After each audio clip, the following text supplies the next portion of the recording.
ታሪክ ግን ልንገራችሁ። የሷን መዝሙር ይወዳለው በተለይ ከአንድ ክስተት ጋራ የተያያዘ እንደዚሁ አሁን ተሰልፋችሁ ወንጌል እንደምትማሩ በምዕራብ ሐረርጌ አሰበ ተፈሪ ከተማ ውስጥ ነው።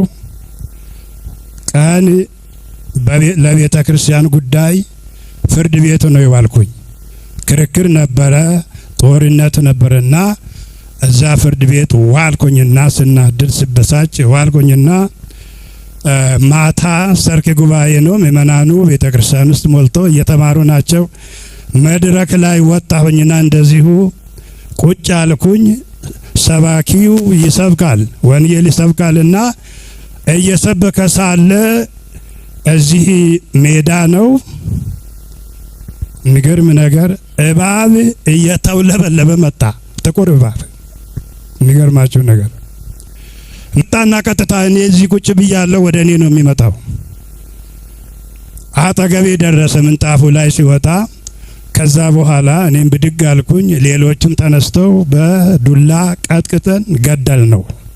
ተገደለ ማለት ነው። አሁን ህዝቡ ብድግ አለና ደንግጦ እባብ ሲያይ እንግዲህ ሰው ይደነግጣል። አሁን አይዟችሁ ተገድሏል ብለን ቁጭ በሉ አልናቸው። አላዩትም። ህዝቡ እባብ መሆኑን አልገባቸውም ነበረ። ከዛ በኋላ ወንጌል እንዳይቋረጥ እኔ ተረጋጉና ተማሩ አልኩኝ። ወንጌሉ ሲያልቅ ከዛ በኋላ ተናገርኩኝ።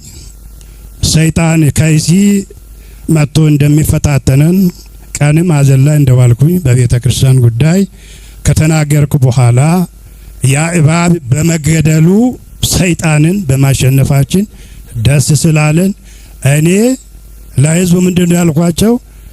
የመዝሙሩን ርዕስ አላውቅም። የሚገርማቸው ነገር አንድ ሐረግ ብቻ አውቃለሁ። ያቺ ሐረግ ምንድናት?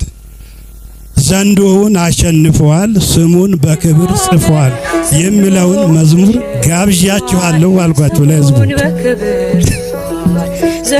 ከዛ በኋላ ህዝቡ ወደ መዝሙር ገባ። ሊያቆም ነው እያበደ ህዝቡ በቃ ሊያቆም ነው። ስሙን በክብር እንጣጥ እያሉ በቃ እየመላለሱ ያንስ ዘምሩ። ስሙን በክብር ጽፏል